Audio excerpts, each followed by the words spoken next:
Welcome home, y'all. This is Native Land Pod, a solo pod edition. I'm your host, Angela Rye. And today I'm joining you all with just a bit of good news. We'll take it at this point because, we are getting hit and stretched on every side. And so today, what we are hearing from Alabama is something that is pretty significant. So the New York Times released an article today saying that the court rejected Alabama's House maps, calling it unfair for Black voters. Now, with all of the redistricting news that's going on, I know it may be hard to follow. This is in reference to the maps that were presented in the Milligan case. Initially, Alabama had one Black member of Congress, Terry Sewell, and after a hard fought legal battle, a second congressional seat was added for Shamari Figures. And what the court decided today is that the initial map, the one that just would have benefited Congresswoman Terry Sewell, is not fair to Black voters. What we know is in the South, Black people make up 30 to 40 something percent of the population. I'm not sure of the exact numbers in Alabama. I'm going to do better of having those numbers readily available to you all. But what I want you to know is that this was a 3-panel federal district court that ruled in this case. So the Supreme Court remanded it back to this district court.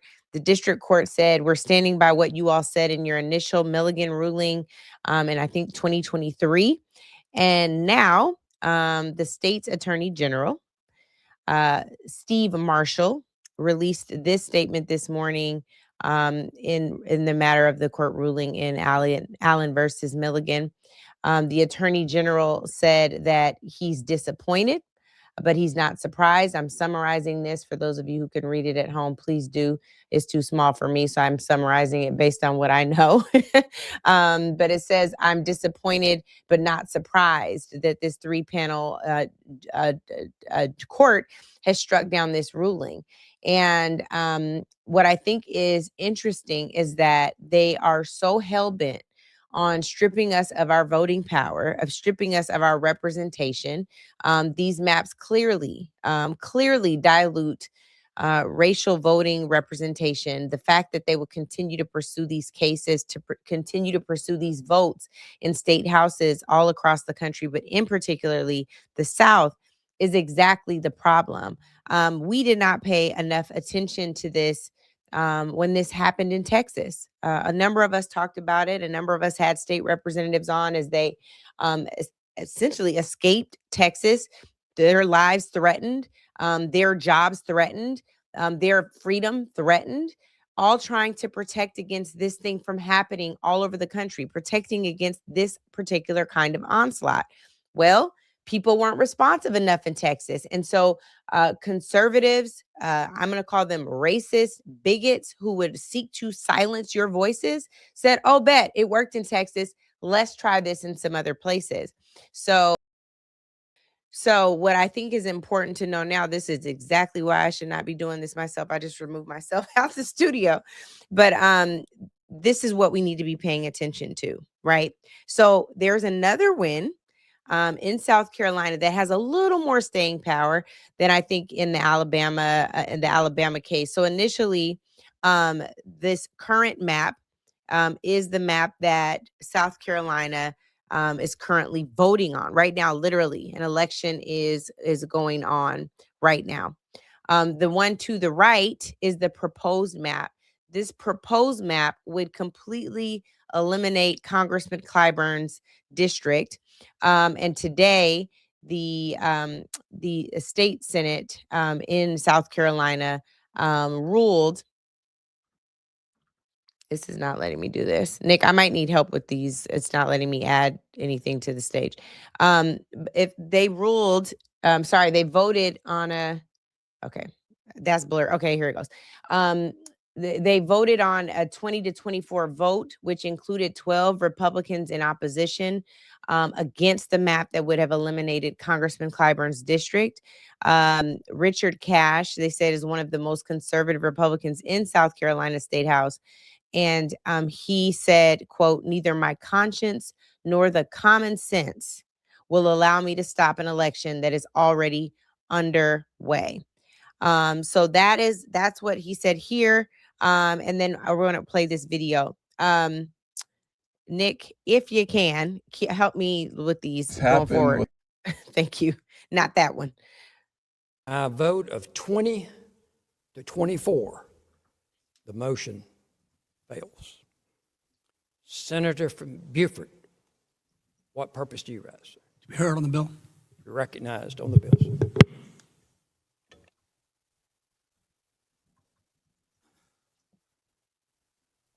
Senator from Beaufort. Thank you, Mr. President. Thank you, members. First time I've taken the well on this particular matter, although I did have the privilege of engaging in some extended debate with the Senator from Orangeburg, Senator Hutto, Senator from Rankin, Senator from Warren, Senator Rankin. I want to talk a little bit about why I oppose this particular bill, this particular reapportionment effort. Not going to take long, take about 5 minutes. I want to begin first with the legal posture that we're in. Initially, there was a lot of confusion in regard to why we were up here taking this up at this late date. A lot of people were under the impression that the Supreme Court decision in the Calais case mandated that we come back up here to look at our maps. Senator from Anderson, Senator Cash indicated that was in fact the spark and the impetus for us being asked to consider this matter and the impetus for the governor calling us back into this extraordinary session.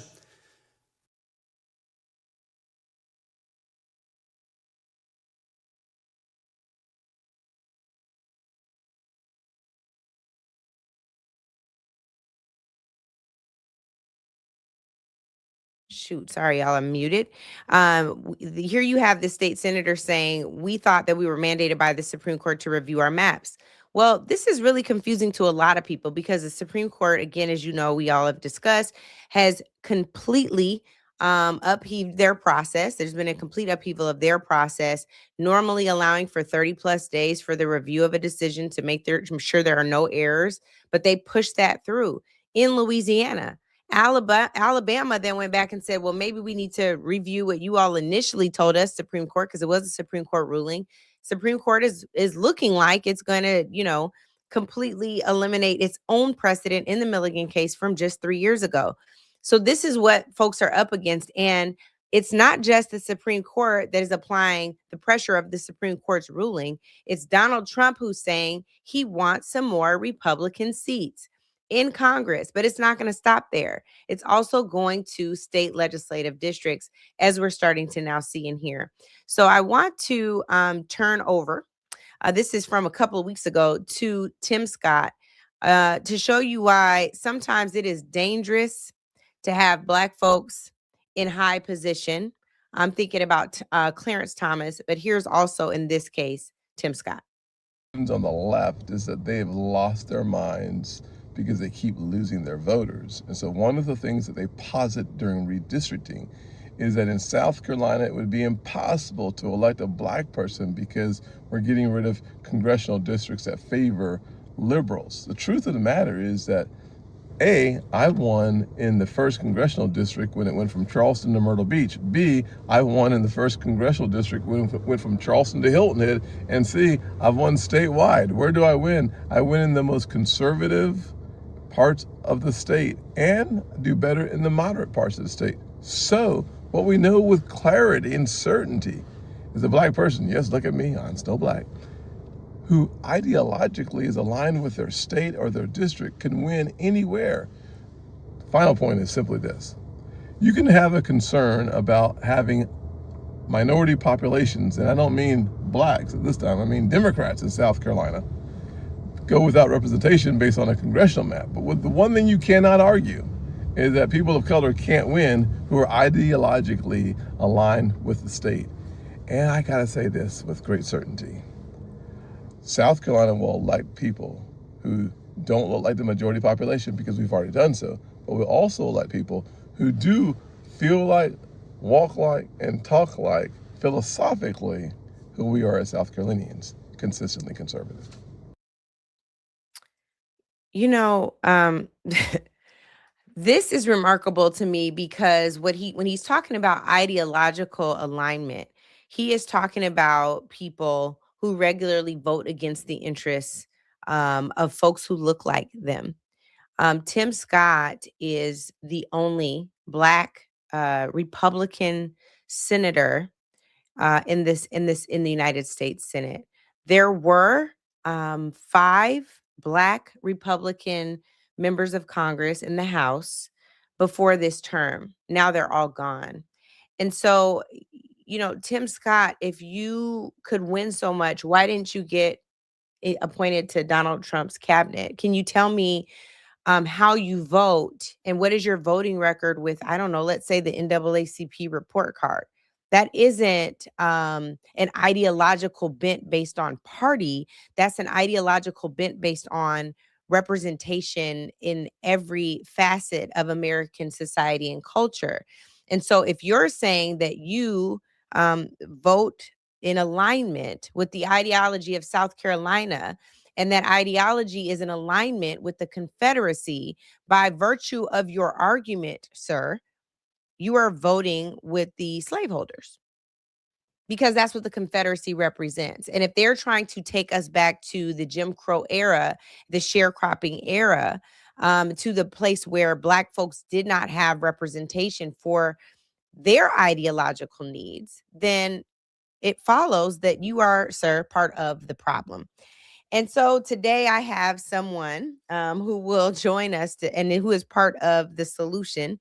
He is my good friend, the founder and executive director of Justice for Greenwood. He's represented Tulsa survivors of the Tulsa Race Massacre and their descendants for many, many years.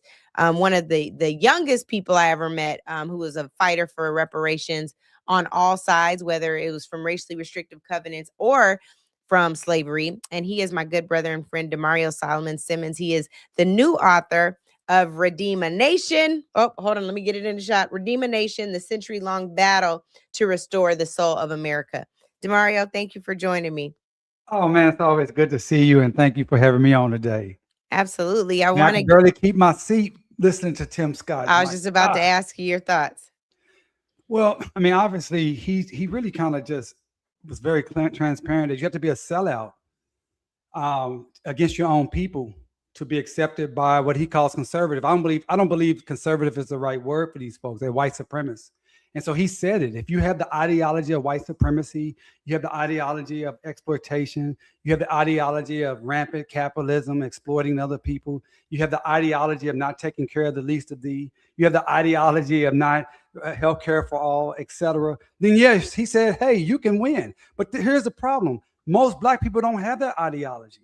Most Black people don't have the ideology that's just ragged individualism. Most Black people have an ideology that they believe that there should be services that the government provides. And so while it was just so maddening to see such a, and I hate to call him Uncle Tom is the wrong word because just a sellout, man. That's all I can say. My great uncle Don Simmons used to call him Uncle Tom by blood. He's an Uncle Tom by blood. He had an Uncle Tom by blood. He also called people a FBT, a full blood Tom. So I just think about Uncle Don Simmons when I see somebody like Tim Scott. Come on, man.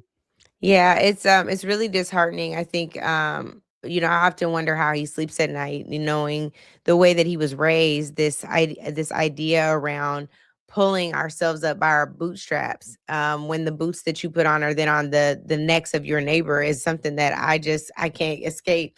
So I appreciate everything you said. I do want to um stick for a moment right here and ask you about the roles historically that you've seen in your own life where Black people have stood in the way of our own progress, when they're in elected office or they sit in high seats in corporations or in other leadership positions. They see the work that you're trying to do and they stand in the way of that. Can you think of a Tim Scott that you encountered in this work around, trying to get justice for Greenwood? Oh, I can Not think the chuckle, and he chuckled, y'all, for well, those that yeah, because can't I see can it think or of a listening. lot. I can think of a lot of Tim Scotts. I think about. I'll answer this by a quick story from a mentor of mine by the name of Ambassador Edward Perkins. Edward Perkins was the first African American ambassador to South Africa. He was the first Black person to be able to direct the general of the Foreign Service, et cetera. Very credentialed, very accomplished man. He told me this story how when he was working in the Foreign Service, they had set up a program to help other Black people get an opportunity because it's so difficult to become an ambassador and get into the Foreign Service as a Black person. And so he had this one young lady that they took her through this program, helped her out. She knew how she got the job. She knew how she got the position. She went on to become a high-ranking official. And then when it came time for her to do the same, she told them, I can't do that. That would be unfair. And I think so many times, oftentimes, white supremacy is so powerful and it destroys our ability to try to work together in so many different facets that people get beholden to making sure that they're okay with the white supremacist ideology and system, and they forget about how they got there. So I've seen this many times. And, we're also fighting for resources. I know that we want to do better, but I always want to keep the understanding of what our real enemy is. The real enemy is the systems that we're fighting against each and every day. How did you get into the fight around reparations, Damario? Nowadays, we have different groups that have fragmented off and are under the mistaken belief that they started the push for reparations in like 2016. So I would love for you to talk a little bit about that, because part of it is how we met. It's also a receipt for me because I've known you since 2004. And I think this is something that our parents, our forebears, our grandparents fought for. So I'd love to hear that from you. Absolutely. Well, as I talk about in the book in 1997, so I went to school here. I'm from Tulsa, from Greenwood, son of Greenwood. Went to school on Greenwood Avenue at George Washington Carver Middle School. And we never learned anything about the Tulsa Massacre, Greenwood.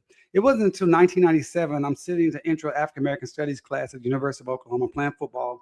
And I got a professor named Dr. Kepper Nurakim, big guy, about 6'5", 330 pounds, locks down the back of his back, size of his head shaved. Very intimidating guy, had a big booming voice like James Earl Jones. And he started talking about this place where all these Black folks had wealth and community and organization, and it was bombed from the sky. And he started talking about North Tulsa, and I'm like, Greenwood. I'm like, wait a minute, whoa.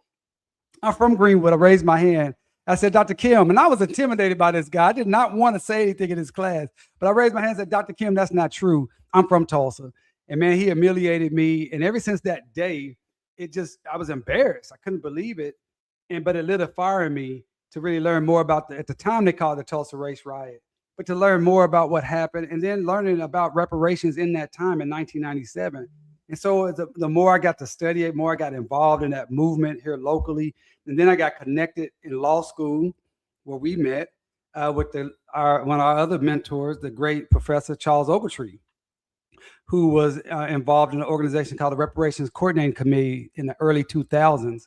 And I became a law clerk for them. I became the national reparations director for the National Black Law Student Association.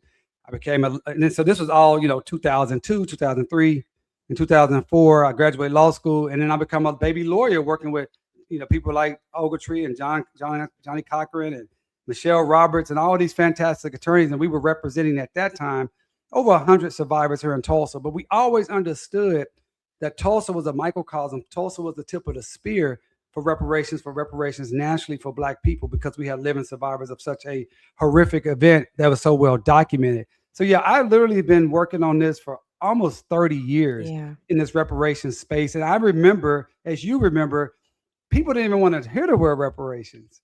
People didn't want to talk about reparations. People didn't. They clearly still don't. Well, a lot of people still don't. But one thing that Trump is doing in his illegality and immoral, everything he's doing, but setting up this reparations fund for these people that's been criminalized or weaponized by the government.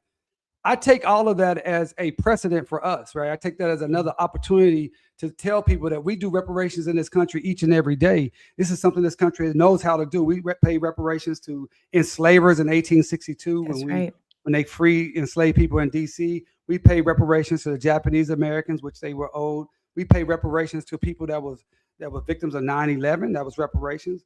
We pay reparations to many Native American nations whose treaties were broken. All that stuff I think is good, but it shows that reparation can happen. And so for Trump to set up this fund to say he's going to pay reparations for people who've been weaponized by the government. So I'm taking that as, hey, is that crazy? Yes, it's crazy. But guess what? If someone can get paid by the government because they were a victim of weaponization, then my 111-year-old client, Mother Leslie Benefield Randall, will be in line. She will be in line for that. We will be applying for that to make sure that, hey, if anyone deserves this money from weaponization of government, a lady that suffered a massacre almost 105 years ago should be able to do.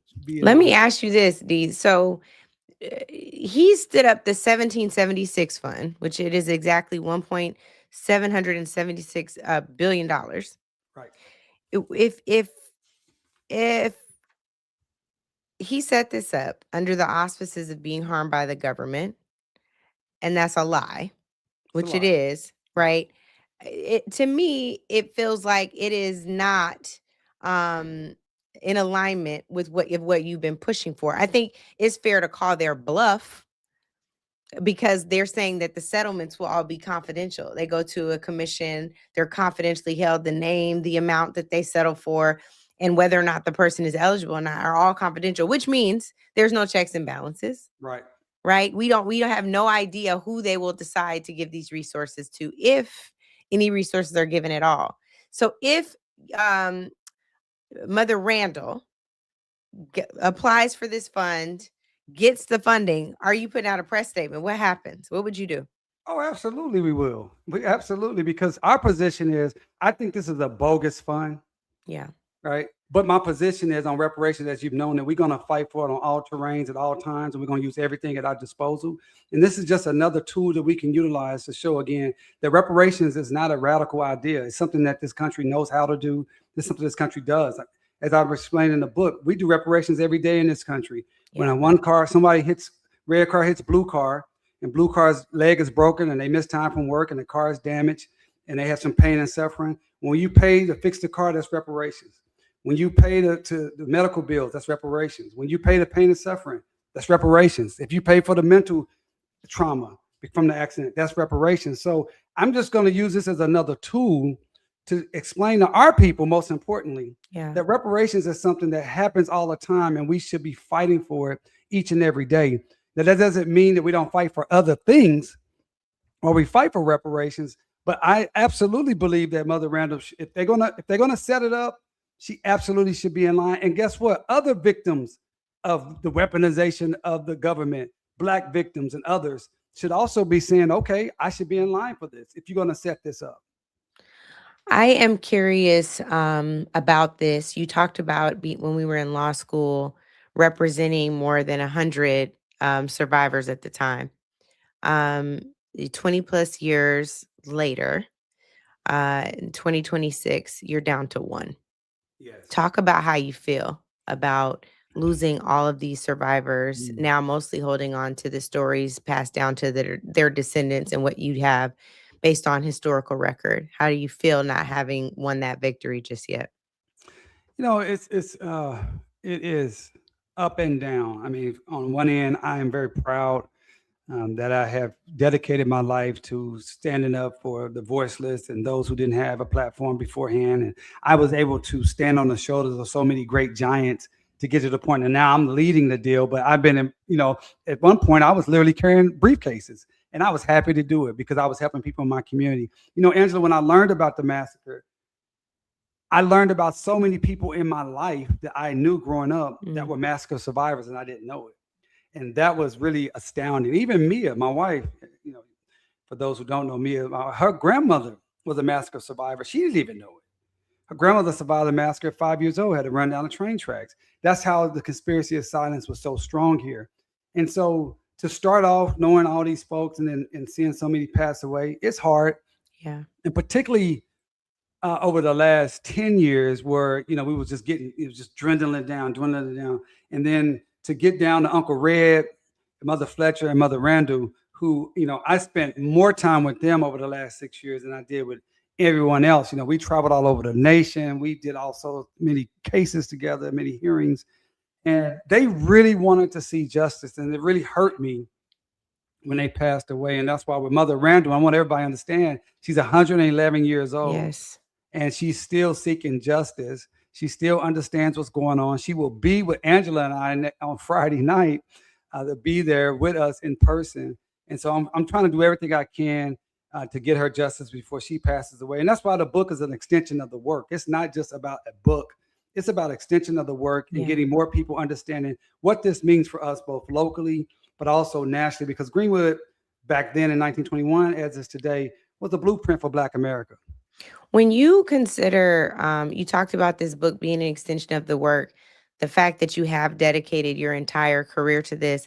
Damario, right now, there are some voting rights advocates who are in the fight for their lives, pushing for cases that they've already won.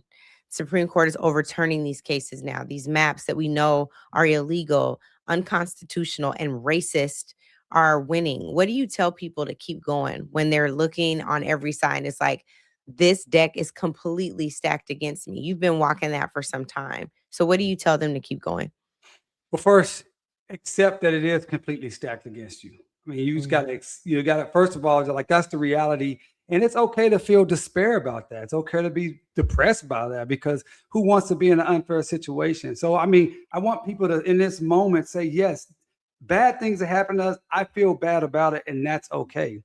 Now, as you sit with that, I would encourage people not to resist the urge to just be active versus being productive, right? Because you're feeling the tension, you're feeling the pressure, and you just want to do something because, that make you feel better, but you're not actually moving things forward.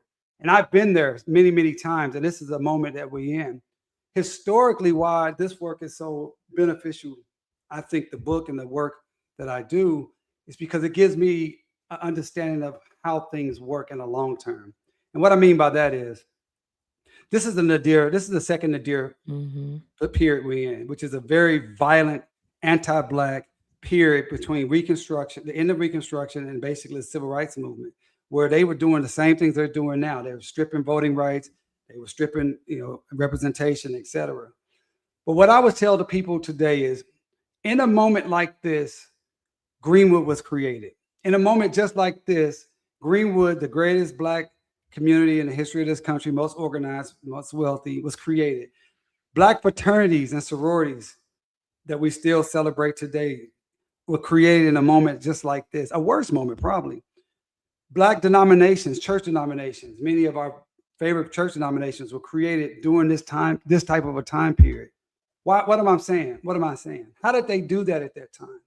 Well, the first thing they did was have the greatest amount of community love, the greatest amount of mutual aid, the greatest amount of coming together and doing exactly what Tim Scott is not talking about, which is doing the ideology of their enemy. They were trying to have their own ideology and working together as strongly and as powerful as they can. So I'm encouraging people right now, first and foremost, get connected with your friends and your family. Learn your own whole histories, your own family histories. Make sure you guys are as tight as possible, because I firmly believe, based on the history, we have a long, long road to go. I think things are going to get worse before they get better. I think things are going to get harder. I think the corruption and the violence is going to increase. But that's the history of our people. We have to be willfully resilient, which the people of Greenwood were. We were bombed from the sky. We rebuilt. Urban renewal came in and destroyed us a second time. We rebuilt. We keep going. We lose, we keep going. We lose, we keep going. But number one, we got to keep the love for each other. We really do, Dee. And part of the reason why I wanted to ask you that is because it is very frustrating right now. We're seeing so many people say, well, what's the point of continuing in the fight?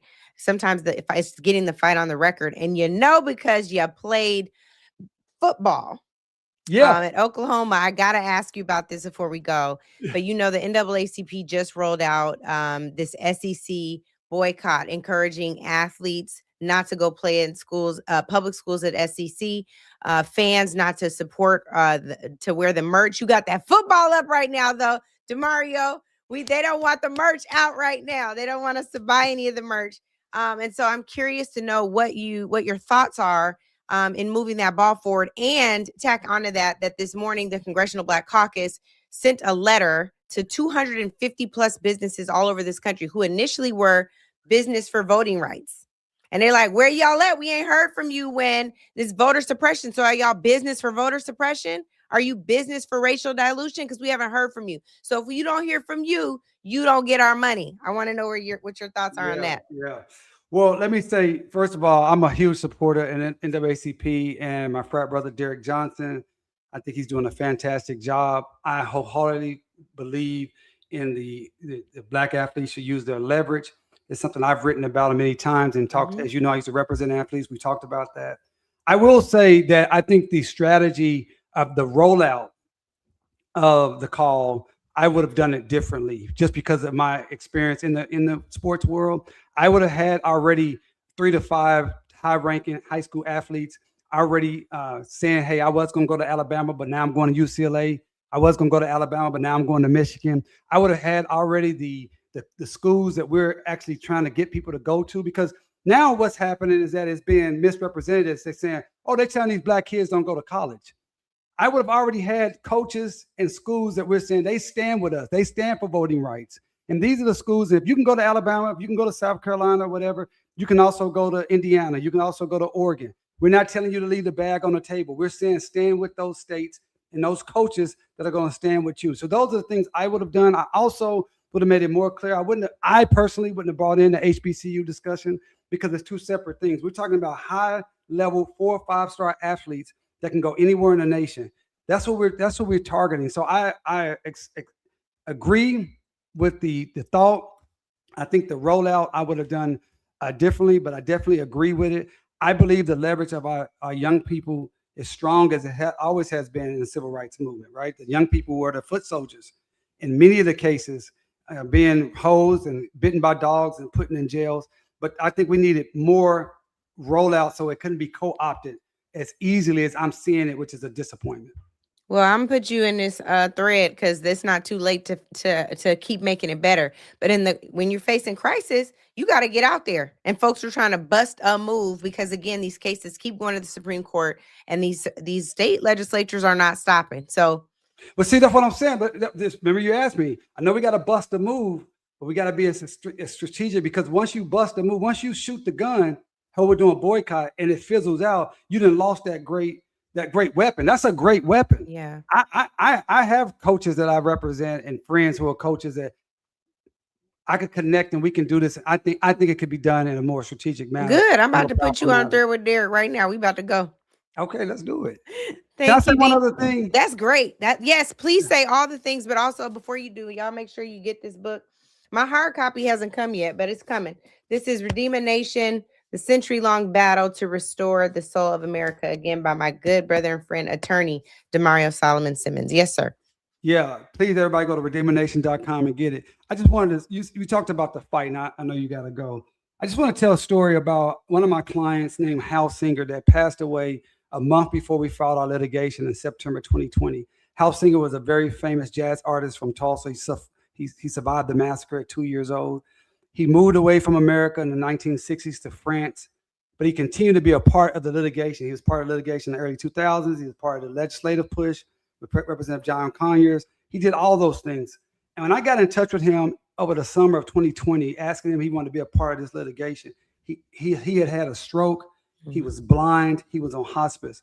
And I was I felt bad by contacting him. I felt like I was disrespecting him and his family to be talking to him about litigation while this man is actually dying, right?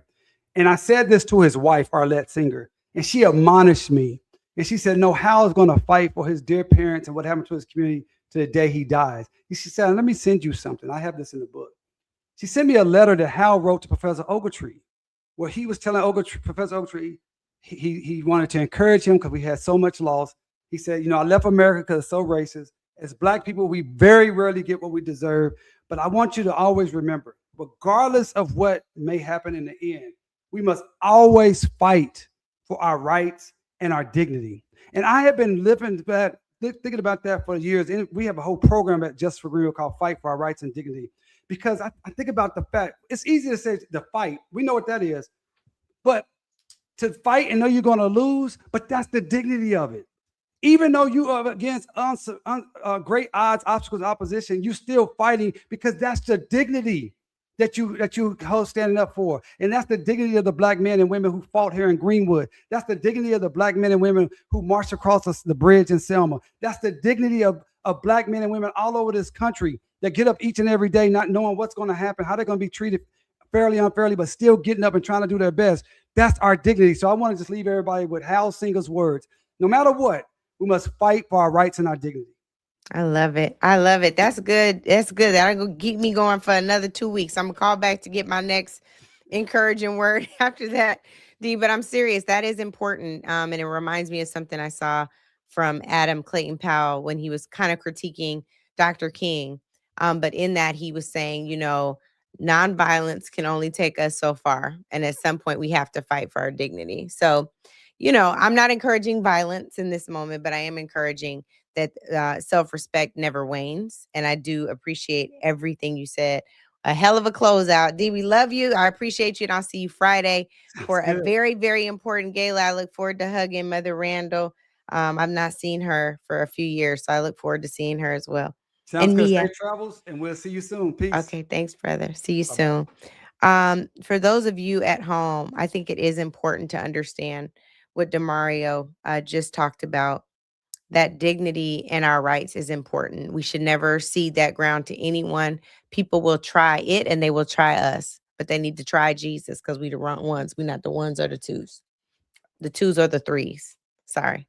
We are the ones, not the twos or the threes. So I just for a moment wanted to go back to answer this question that came up in the chat. It says, would say respectfully, if I'm Black, then the only party I should vote for is Democrats. And that's a question. I think you vote where your values align with the person on the ballot. I think you vote where your issues are being addressed vis-a-vis agenda items on ballot initiatives. I think that we all must make a list of the things that are the most important to us, where our kids go to school, how much we pay in taxes, whether or not we have access to health care, how much money we're able to earn in our wages, whether or not we're getting access to opportunities, whether it's government contracting or an opportunity in a corporation. I think we have to determine how much we want to pay for eggs and gas. I think that we have the right to determine where we live and how much our mortgages are and whether or not the neighborhood is affordable. I think we have the right to address gentrification and whether or not data centers are polluting our communities. I think that we have the right to determine whether or not we want clean drinking water. And I think we have to align with the people who represent most of what I just laid out in that spectrum. Your values may be different. So I would encourage you to make your own list. I would encourage you all to participate in the Black Census Project. We too often talk about these things in broad strokes, but we don't get down to the granular details. What do you want to happen on the other side of a police interaction with your child? How do you want your community to feel? Should it feel safe? What does public safety look like in that community? These are the kinds of things we must wrestle with as we build out our demands for any elected official, regardless of where they sit on the ideological spectrum. And the thing that we've got to remember is whether we choose to vote for this person or not, our taxpayer dollars still pay this person. So on the other side of the election, they still work for you. And you have to remember what your values were that you took in to the voting precinct to cast your ballot, so long as you're able. And on the other side of casting that ballot, your work is just beginning because now you have to measure their performance up against the review schedule you have, that review slate you have, which should be the demands that you held, the ideas and the vision that you had for yourself and your community when you cast your vote for that person. To me, that's what it's about. I'm less concerned about labels and a lot more concerned about morality and righteousness. And all I can tell you right now is there's only one party that's acting like they want to return to the Confederacy. There's only one party that's acting like they want to get back to that good old sharecropping, so they would say. There's only one party talking about make America great again. And it is clear that again is when we have the least protection and the least rights. So I know where I'm going and I know where I'm going to push these elected officials to go. There's a lot more that can be done, y'all. But I do want to give it up to my good brother, Vince Evans, the executive director of the Congressional Black Caucus, the chairwoman of the caucus, Yvette Clarke, and all of the others in leadership who pushed to say, these companies who spoke with us before when it was convenient, when we couldn't breathe, when it was in the height of the George Floyd response, we still require you to speak up to and for us now, because our dollars are still speaking to you, keeping your lights on and funding your operations. So that is what this is about. We all have a job to play. We all have a role to play, and we all have to get in position. That is what is required of us right now. Otherwise, we don't have our own dignity. We don't have our own self-respect. So how can we require that of someone else? So in the meantime, I say build your list. If you end up being closer to Tim Scott than you do a Congressman Clyburn, that's between you and your maker. But as for me and my people, we built this joint for free. And so it's high time that we're compensated for our service, respected for all of our contributions in this country. So while they get ready to celebrate July 4th, I'm going to be celebrating the truth. Until next time, y'all, welcome home. Nobody knows the troubles I've seen,